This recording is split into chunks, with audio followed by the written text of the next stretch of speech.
Time now for the morning rush. There are now 112 confirmed coronavirus cases in the state and the state's first death. The state's first fatality is a man in his 70s in Eddy County. The state says he had underlying health conditions and died on Sunday. The state lab confirmed a positive COVID-19 test late Tuesday. 13 new confirmed cases, bringing New Mexico's total to 112 this morning, spanning 15 of our 33 counties. TriCore is increasing their COVID-19 testing capabilities, allowing them to deliver results faster. At last check, TriCore says it takes roughly 5 days for them to process the COVID-19 tests and deliver results. But now they have a mega machine that could help them process about 1,000 tests at a time. This morning, there are 2 orders in place to preserve the supply of protective equipment for healthcare workers. One postpones all non-essential healthcare services for 3 months. The other order blocks healthcare providers and suppliers from selling these supplies without state approval. The governor enacted those orders just yesterday. The governor's office is expecting to receive more reports of people allegedly violating the stay-at-home order. Yesterday, the office says they received around 90 calls to the state hotline. State police have taken another 120 calls relating to the public health order.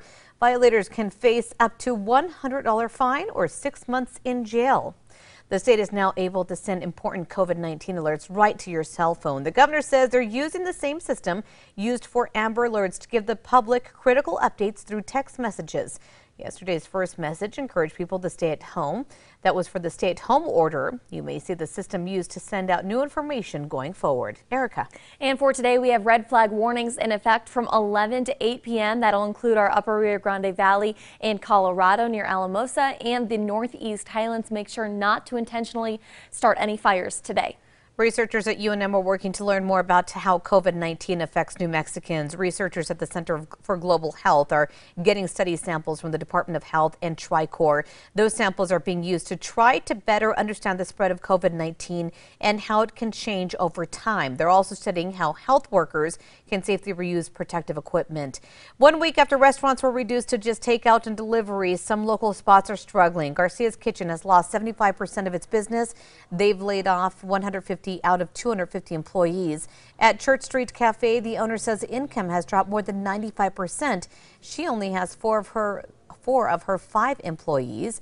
The governor's order lasts until April 10th.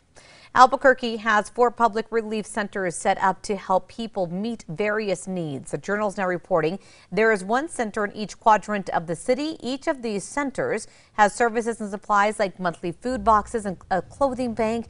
There's also a limited supply of diapers and hygiene products.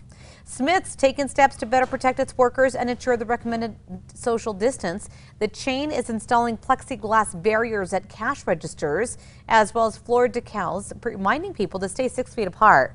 Walgreens has also put tape on the floor near the register to remind customers to keep their distance. Remember, News 13 is your place for COVID-19 updates right here in New Mexico. You can also get the latest updates by going to our website, KRQE.com, or downloading our KRQE News app. On to other news for you this morning. A New Mexico woman is facing charges after being accused of driving the wrong way on I-25. On March 7th, the state police officer says that a driver was going the wrong way on the interstate just south of Las Cruces. Video shows the driver crash into a patrol car, then keep going. She eventually pulled over. Police say Brenda Alonso Martinez was arrested and charged with aggravated DWI, among other charges. Police are looking for this guy who they say took off with some pricey power tools. Police say he went to the Home Depot on Coors earlier this month, put the 2 DeWalt air compressors in a shopping cart, then walked out of the store. They say this all happened in a matter of minutes. If you know who he is, you're asked to call Crime Stoppers.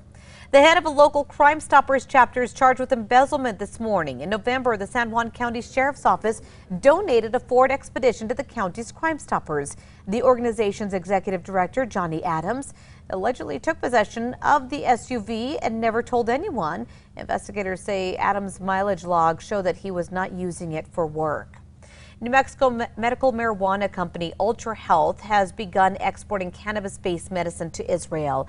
According to the Journal, Ultra Health says they started exporting their product earlier this month through a partnership with an Israeli pharmaceutical group. The medicine was created using hemp grown right here in Bernalillo County. Erica. Now let's get a look at that morning drive on the maps. Nothing to report. They're looking green out there. No accidents and no slowdowns. Here's a look at the Big Eye. As you can see, looking pretty good out there with dry weather to start the day. An archaeology student discovered a major error at an Italian museum. She was visiting the St. Lazarus Monastery in 2017 when she saw a sword labeled as a medieval artifact. Now, she suspected that it was much older, and she was correct. 2 years of research confirming the sword is one of the oldest ones ever found, dating back at least 5,000 years. What a find.